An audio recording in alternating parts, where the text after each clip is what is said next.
मुसलमानों को क्या कहते थे? हमेशा कहते रहते पाकिस्तान चले जाओ, पाकिस्तान चले जाओ, पाकिस्तान चले जाओ, कुछ भी हो पाकिस्तान चले जाओ। बोलते थे, आजकल बोल रहे बंद हो गया। अपने जब से मुसलमानों का मूल निवासी है तब से कोई आरएसएस वाला पाकिस्तान चले जाओ किसी मुसलमान को नहीं कहता है। मुसलमानों को हमारा शुक्रगुजार होना चाहिए कि हमने एक नया पैसा नहीं लिया मगर सर्टिफिकेट तुम मूल निवासी। इतना बुरा लगता था मुसलमानों को जब मुसलमानों को ये कहा जाता था पाकिस्तान में, बहुत बुरा लगता था मुझे। बहुत सारे लोग आकर बोलते थे, अरे मैंने कहा चिंता मत करो तुम, मेरे पास हल है। छोटी मोटी बातें नहीं बता रहा हूं, बहुत गंभीर बातें हैं। आने वाले 10 साल में जो 2-2.5 साल की समस्या है ना, 2-2.5 साल की समस्या, ये छोटी बातें अभी बताया ना आपको, 2-2.5 साल की समस्या का अंत करने लायक हम 10 साल में हो जाएंगे। इस 10 साल में मैं 20 बार भारत बंद करूंगा। 6 महीने में 1 बार, साल में 2 बार, 10 साल में 20 बार भारत बंद करूंगा, क्योंकि मेरे पास कोई काम धंधा नहीं। मैं राष्ट्रीय स्तर का बेरोजगार आदमी हूं, राष्ट्रीय स्तर का बेरोजगार हूं, छोटा मोटा बेरोजगार नहीं हूं। तो मेरे पास एक काम धंधा है। 5 महीना 29 दिन भारत बंद की तैयारी और 1 दिन भारत बंद। आपको समझो, बहुत सिंपल बात। 5 महीना 29 दिन भारत बंद की तैयारी और 1 दिन भारत बंद। अब लोगों को भारत बंद के द्वारा क्या करना है? हम लोगों को जागरण करना है, जनमत बनाना है और जन समर्थन हासिल करना है। क्या करना है ये बता रहा है, क्या नहीं करना है बताया था। जागरण करना है,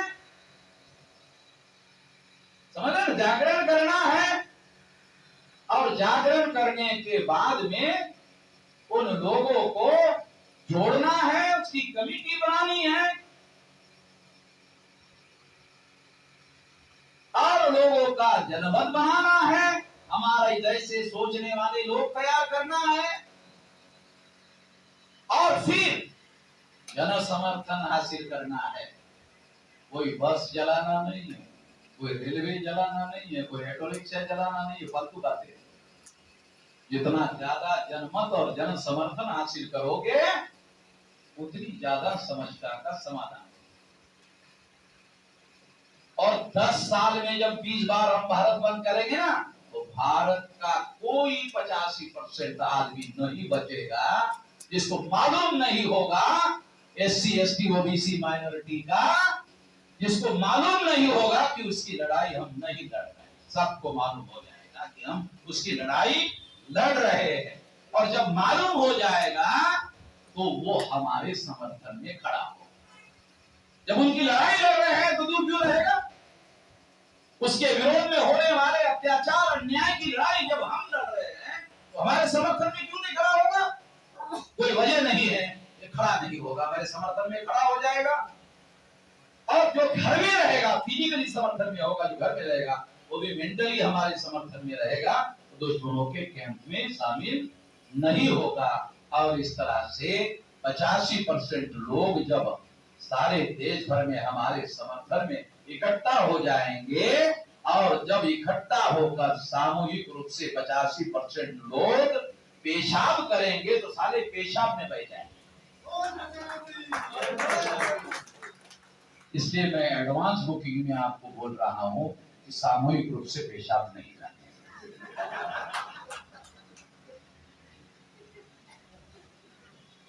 फ्लड आने का खतरा हो जाएगा। तो इसलिए इतना बड़ा विशाल आंदोलन, विशाल संगठन खड़ा हो गया है। 2-2 बार हमने भारत बंद किया दोनों बार प्रधानमंत्री को मजबूर किया कि आप खबरदार लागू करोगे। एक तो कानून बनवाया और बनाया हुआ कानून लागू नहीं होने। रिकॉर्डेड बातें बोल रहा हूं, काल्पनिक बातें नहीं बोल रहा हूं। तीसरी बात, ओबीसी के मेडिकल साइंस के एडमिशन के लिए बच्चों के नीट का मामला था। ओबीसी के बच्चों के नीट का मामला था। ओबीसी के बच्चों के नीट का मामला था। प्रधानमंत्री ओबीसी, एजुकेशन मिनिस्टर ओबीसी, प्रधान ओडिशा का, ये जो एजुकेशन मिनिस्टर है भारत सरकार का प्रधान, ये ओबीसी है। तो देश का प्रधानमंत्री ओबीसी, देश का एजुकेशन मिनिस्टर ओबीसी, और एजुकेशन मिनिस्टर के नियंत्रण में नीट का मामला हल करने। ओबीसी का प्रधानमंत्री, ओबीसी का एजुकेशन मिनिस्टर हल नहीं किया। हमने देश भर में जिला मुख्यालय पर कागज में ज्ञापन दिया, कलेक्टर के हल कर। अभी पीएम ऑफिस में हमें सीक्रेटली जानकारी मिली, पीएम ऑफिस में वामन मेश्राम के नाम की फाइल ओपन हो गई, सेपरेट फाइल में उनका Vaman Meshram, deputy commissioner intelligence का एक इंटेलिजेंस ऑफिसर, डिप्टी कमिश्नर, वो केवल हमारी फाइल देखता है और डेली पीएमओ में रिपोर्ट करता है, क्योंकि हमारी गतिविधि डेली है। हमारी गतिविधि साल में एक आध बार नहीं है, हमारी गतिविधि डेली है सारे देश भर में। इसलिए इंडिपेंडेंट फाइल बनी और डेली रिपोर्टिंग होता है पीएमओ ऑफिस में। तो आप अंदाजा लगाओ कि कितनी बड़ी शक्ति जो है वो निर्माण हो गई है। और इसके आधार पर मैं ये बात आपको बता रहा हूं, समझा रहा हूं कि इस तरह से आज हमारी ये जो इतनी विशाल शक्ति निर्माण हो गई है, इस शक्ति का हम लोग उपयोग कर रहे हैं। पूरे शक्ति के साथ भारत बंद में उपयोग कर रहे हैं। और जब नीट का हमने कलेक्टर ऑफिस में ज्ञापन दिया, केवल ज्ञापन दिया, तो पीएमओ में पहुंच गया। समझ रहे? पहुंच गया। देखा तो इसका मतलब है ये अगर हल नहीं हुआ, भारत बंद करने के लिए तो कोई रोक नहीं लगा सकता। सुप्रीम कोर्ट भी कहता है आंदोलन करने का अधिकार मौलिक अधिकार है, फंडामेंटल राइट है। वामन मेश्राम को तो जेल में जाने का भी, हम जेल में भेज दिया था, वो जेल में जाने का भी डर नहीं लगता। जेल में जाने से गांधी जब महान हो सकता है तो वामन मेश्राम छोटा कैसे हो सकता है? जेल जाते जाते गांधी महान हो गए तो वामन मेश्राम छोटा कैसे होगा? जब मैं जेल गया, अरेस्ट कर दिया, तो असिस्टेंट पुलिस कमिश्नर मेरे पास आए गुजरात, मैं बैठा था कुर्सी पर पुलिस चौकी पे, आए असिस्टेंट पुलिस कमिश्नर कुर्सी लेके बैठे, कहा आज तो आप हीरो हो गए। मैंने कहा कैसे? जानकारी दे रहा था कैसे, कि सारे देश भर से टेलीफोन आए, मुझे तो मालूम ही नहीं था कि आपका संगठन सारे देश भर में। तो आपको ही पता है यार, टेलीफोन आएगा, टेलीफोन पर टेलीफोन सारे देश भर से टेलीफोन आ रहे। आपके लोगों के तो आ ही रहे हैं, हमारे पुलिस इंस्पेक्टर को क्या है? अरे भाई तुम लोगों ने क्या गड़बड़ी किया साला गुजरात में, हमको इधर यूपी में बिहार में परेशानी उठानी पड़ रही है, प्रॉब्लम तुम खड़ा कर रहे हो, इधर हमारी सरदर्दी हो रही है, क्या है?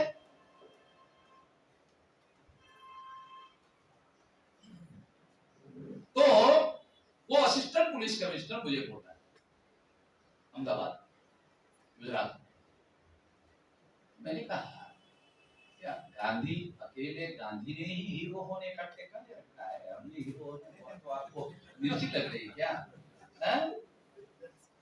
क्या गांधी ने अकेले ही हीरो होने का ठेका ले रखा है? अगर हम हीरो हो गए तो आपको मिर्ची क्यों लग रही है? नहीं हमें मिर्ची नहीं लग रही है, हमको आपका वीडियो सुनते रहे ऐसा असिस्टेंट पुलिस कमिश्नर हमको कह रहा है। और क्या कह रहा आगे, एक और मुद्दे पर भाषण करना चाहिए, क्या कमिश्नर साहब इधर हम लोग चले अरेस्ट हो गए, आपको हमारी बात सुनना चाहते हैं कि नहीं? आपकी बात बहुत बढ़िया लगती है, हम बहुत मजा आता है, बहुत सीखने को मिलता है, ऐसी ऐसी बातें आप बोलते रहते हैं, कभी हमने जिंदगी में साला आईपीएस पास हो गए मगर ऐसी बातें नहीं सुनी कभी। तो जब उन्होंने रात के 2:30 बजे पुलिस वालों ने वहां हमारे ऊपर एफआईआर डाला, दूसरे दिन मजिस्ट्रेट के सामने हमें पुटअप कर दिया, हमारे वकील ने पुलिस को पूछा कि ये कितने बजे अपने आप को अरेस्ट करने के लिए आए थे? कहा 4:15। तो 4:15 बजे से लेकर रात के 2:30 बजे तक ये किसके पोजीशन में थे? हमारे पोजीशन। तो 4:15 बजे से लेकर 2:30 बजे तक रात के इन्होंने कौन सा अपराध किया? पुलिस वाला बड़ा परेशान हो गया, उसको ये समस्या नहीं, हमारी पोजीशन में था तो अपराध कैसे करेगा? जब ये हमारी ही पोजीशन में था तो अपराध कैसे करेगा? तो वो पुलिस वाला बोल नहीं पाए, तो हमारे वकील ने दोबारा पूछा, अरे भाई 4:15 बजे से लेकर रात के 2:30 बजे तक जब आपके पोजीशन में था तो अपराध क्या किया? कोई नहीं किया, तो फिर 2:30 बजे एफआईआर कैसे डाला? वही जवाब नहीं दे पाया, मैजिस्ट्रेट ने कहा वेल ग्रांटेड, खत्म। आगे बात, हाई कोर्ट में पुलिस वालों के ऊपर तो केस डाला, गुजरात के पुलिस ने कभी ऐसा नहीं देखा, नहीं तो वो एक पटेल है ना, सिद्धार्थ पटेल, क्या है वो, हार्दिक पटेल, उसको बहुत परेशान है। हमने पुलिस वालों के ऊपर, असिस्टेंट पुलिस कमिश्नर के ऊपर हाई कोर्ट में तो केस दायर किया, अभी तक जवाब नहीं दे पाए। अभी पिछले बार मैं जाके आया और कहा कि जिस पुलिस कमिश्नर ने मेरे खिलाफ एफआईआर दाखिल करवाया उसको रिटायरमेंट के बाद भी नहीं छोड़ूंगा, उसको रिटायरमेंट के बाद भी नहीं छोड़ूंगा, क्योंकि उसने संविधान के विरोध में जाकर काम किया, मेरे मौलिक अधिकार के विरोध में काम किया, वो किसी और के नाम किसी और के साथ पंगा ले सकता है, वामन में सांप से पंगा लेना इतना आसान काम नहीं है, मैं छोड़ूंगा नहीं। गुजरात में ही जाकर मैं ये चेतावनी देकर आया, तो वो वीडियो तैयार करने वाला एक पुलिस वाला, तो मैंने उसको रोक कर कहा, अरे ये जो बोल रहा हूं ये भी रिकॉर्ड कर ले, तेरे कमिश्नर को बता दे, ये जो बोल रहा हूं तेरे कमिश्नर को बोल दे, मैं दोबारा गुजरात में आऊंगा। गुजरात किसी के बाप की जागीर नहीं है, नरेंद्र मोदी की है न किसी की है। बाबा साहब अम्बेडकर ने आर्टिकल 19 में लिखा हुआ है, भारत का कोई भी नागरिक भारत के किसी भी राज्य में, किसी भी जिले में, किसी भी गांव में संचार कर सकता है, घूम सकता है, कार्यक्रम ले सकता है, भाषण कर सकता है, ये मौलिक अधिकार है, साले किसी के बाप की औकात है? मैं कह सकता हूँ ये मेरे बाप का दिया हुआ अधिकार है, तेरे बाप का दिया हुआ अधिकार नहीं है, मेरे बाप का दिया हुआ अधिकार है। तेरा बाप साला मनु था, केवल तेरे को ही अधिकार दिया। मेरा बाप देख कितना महान था, मेरे को तो अधिकार दिया ही दिया, तेरे को भी दिया। इसको बोलते महान बाप। तो इस तरह से ये हम लोग जो है ये लड़ाई लड़ रहे हैं। और नीट के मुद्दे पर प्रधानमंत्री को जब ये मामला पहुंचा तो उन्होंने सोचा, क्या सोचा? लागू करेंगे तो वामन मेश्राम को श्रेय चला जाएगा कि देखो भाई ज्ञापन दिया तो प्रधानमंत्री ने लागू कर दिया, वामन मेश्राम को श्रेय चला जाएगा, वामन मेश्राम को फायदा हो जाएगा, उसके संगठन को फायदा हो जाएगा। तो क्या करें? तो एक नौटंकी का प्लान बनाया कि जो एजुकेशन मिनिस्टर है प्रधान, उसके नेतृत्व में 8-10 मिनिस्टरों का, जो 28 ओबीसी के मिनिस्टर है, उसमें 8-10 मिनिस्टरों का एक डेलीगेशन बनाया जाएगा और वो प्रधानमंत्री को जाकर मिलेगा और प्रधानमंत्री को ज्ञापन देगा कि ये नीट का मामला हल किया। तो वो ज्ञापन देकर लेके गए, ज्ञापन लेके गए मिनिस्टर को। जिस मिनिस्टर को फैसला लेने का अधिकार, जिस एजुकेशन मिनिस्टर को फैसला लेने का अधिकार है, वो नालायक मिनिस्टर ज्ञापन लेके नरेंद्र मोदी के पास गए। नालायक, तेरे पास अधिकार है, एजुकेशन मिनिस्टर है, तो तेरे पास अधिकार है, तू ज्ञापन देके जा रहा है नरेंद्र मोदी के पास में, और उसको ज्ञापन दे रहा है कि ये नीट का मामला हल कर दिया जाए। वामन मेश्राम तो सड़कों पर चल रहा है, तू कैबिनेट मिनिस्टर है। वामन मेश्राम कैबिनेट मिनिस्टर होता तो साला 24 घंटे में फैसला ले, 72 घंटे नहीं लगा, 24 घंटे में फैसला ले, लागू कर देता सारे देश में, और पुराना भी बैकलॉग निकाल देता।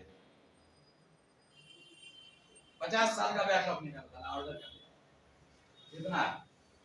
और 50 साल तक ब्राह्मणों के लिए एक भी सीट नहीं मिलेगी, उन्होंने ले लिया बहुत सारा, पुराना बैकलॉग भी लागू कर दिया।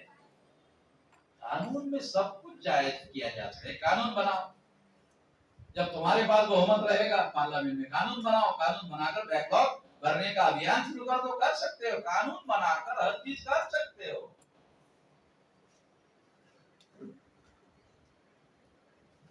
तो इस तरह से क्या हुआ? ज्ञापन दिया, ज्ञापन देने के बाद प्रधानमंत्री ने नीट का मामला हल कर दिया, अखबार में फोटो छापा कि मिनिस्टरों ने डेलीगेशन दिया और ज्ञापन दिया, और इसकी वजह से प्रधानमंत्री ने नीट का मामला हल कर दिया। ऐसे अखबार में खबर छपा के लिए वामन मेश्राम को श्रेय नहीं मिलना चाहिए, उनको मिलना चाहिए। नालायक लोगों को, जो सारे मिनिस्टर बने, प्रधानमंत्री बने हैं, फिर भी प्रॉब्लम सॉल्व नहीं कर रहे हैं। केवल कागज में ज्ञापन देने से भारत बंद भी नहीं करना पड़ा, क्योंकि उनको मालूम है नहीं लागू करेंगे तो भारत बंद भी हो जाएगा।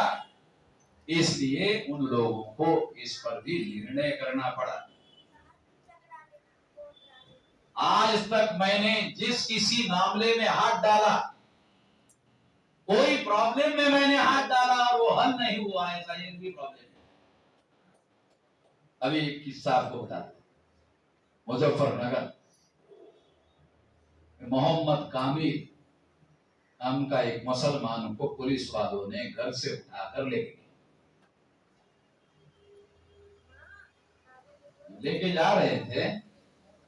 तो एक साइड में इंस्पेक्टर बैठा हुआ है, दूसरी साइड में इंस्पेक्टर बैठा है, बीच में मोहम्मद कामिल को बैठा है।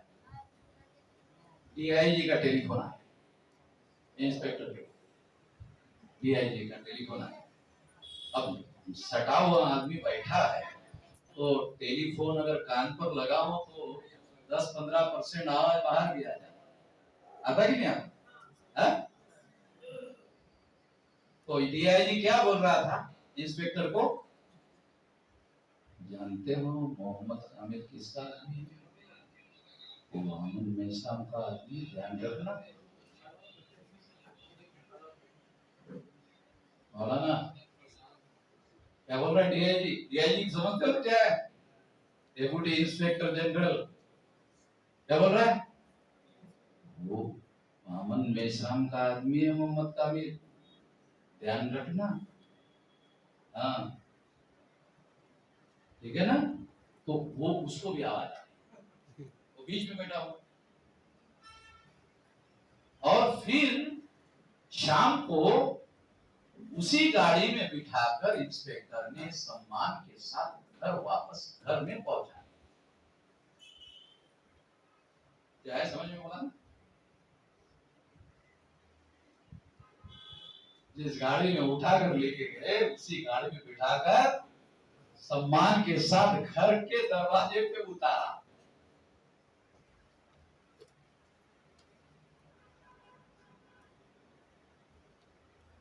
तो क्योंकि उन लोगों को मालूम है कि मैं कानून के विरोध में जाके कोई काम करता नहीं हूं, और कानून के विरोध में अगर किसी अधिकारी ने काम किया तो मैं उसको छोड़ता नहीं।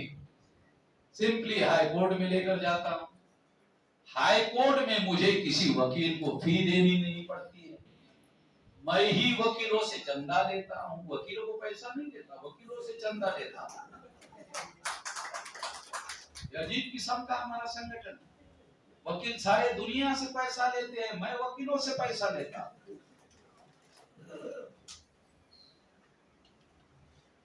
तो इस तरह से हाई कोर्ट सुप्रीम कोर्ट में हमें लड़ने के लिए आदमियों की जरूरत नहीं, बहुत सारे।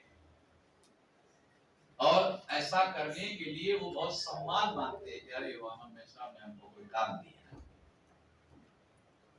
समझ रहे?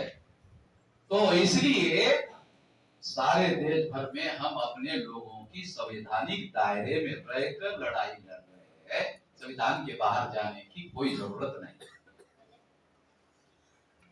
तो हम कानून का उल्लंघन ही नहीं करते। और हमारे ऊपर नरेंद्र मोदी का ईडी भी नहीं चलता है। ईडी समझते हो? ममता बनर्जी के भतीजा वो ईडी ने पकड़ा था, वो ईडी भी हमारे ऊपर नहीं चलता है। क्यों? ये जानते हो? नरेंद्र मोदी कहता है कि हम फकीर हैं, कहता है हम तो फकीर है, झोला उठा के चले जाए, बोलता है क्या? बोलता है का फकीर है। साला 2019 के चुनाव में 27,000 करोड़ रुपया चुनाव पर खर्चा किया।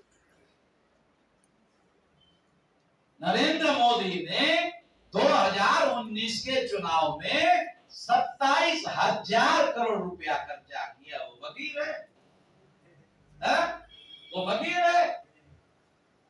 मोहम्मद मेहसाम चंदा लेता है, लोगों से चंदा लेता है, लेता कि नहीं लेता? चंदे पर चल रहा है कि नहीं चल रहा? लोग जो देते हैं उसके आधार पर हम अपना सारा देश में आंदोलन चलाते हैं। लोग जो चंदा देते हैं, और जब लोग चंदा देते हैं ना, तो मैं लेते वक्त वीडियो रिकॉर्ड करता हूं। क्यों? अरे सफेद धन है भाई, वीडियो रिकॉर्ड करने से काला धन थोड़ी है जो मैं ले रहा हूं। काला धन तो ऐसा नीचे से न लिया जाता है, जो सफेद है वो ऊपर से लिया जाता है और ये फोटो निकाला जाता है। मैं सफेद लेता हूं, फोटोग्राफ लेकर लेता हूं, मैं खुद ही रिकॉर्ड तैयार करता हूं।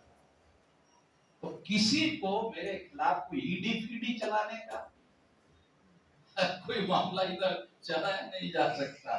तो मेरे बाप दादा की प्रॉपर्टी मिली, वो भी मैंने संगठन को दान कर दिया। मैं तो फकीर आदमी हूँ और केवल हमारे संगठन के ऑफिसेस में ही रहता हूँ। तेरा तो 10 बाय 10 का झोपड़ा भी कोई नहीं बता सकता। गरीब से गरीब आदमी का झोपड़ा होता है और नगर पालिका में रजिस्टर होता है, क्योंकि कोई घर नगर पालिका या ग्राम पंचायत में रजिस्टर के बगैर नहीं रखा जा सकता। तो मेरे नाम पर भारत में 10 बाय 10 का झोपड़ा भी नहीं बताया जा सकता। तो इसलिए हम लोग लोगों को इस तरह के रोक लगाने का कोई काम भारत में कर नहीं सकता। साक्षात साला ब्रह्मा आ गया। ब्रह्मा, ब्रह्मा समझते हो? ब्राह्मण तो छोटा है, ब्रह्मा अगर आ गया साक्षात, तो वो भी हमारा कुछ बिगाड़ नहीं सकता। एक तो आने वाला नहीं है, हम है ना इधर, इसलिए आने वाला नहीं है। हम इधर है तो हम बोलेंगे भाई हम है ना, काहे के लिए आ रहे हैं? हम देख रहे हैं ऊपर वाली व्यवस्था, तुम देखो। तुम्हारे लोग कहते हैं ऊपर में व्यवस्था है, तो वही देखो। तो इसलिए ये बात मैं आप लोगों को समझा रहा हूँ, बता रहा हूँ। तो इस तरीके का एक विशाल संगठन हमने तैयार किया हुआ है, और ये आंदोलन की वजह से हमारे दुश्मनों की बहुत ज्यादा सरदर्दी हो गई है कि इसको रोका कैसे जाए, इसको रोका कैसे है, क्योंकि ये तो कोई संवैधानिक कानून का हाथ में भी नहीं। हिंसा करते तो पकड़ लेते, रासुका लगाते, यूएपीए लगाते, बगैर जमानत का जेल में डाल देते। ये तो कानून के विरोध में जाकर खुद जाता नहीं है, किसी अधिकारी को जाने भी नहीं देता। कोई अधिकारी गया तो उसके खिलाफ हाई कोर्ट में चला जाता है, सुप्रीम कोर्ट में जाता है।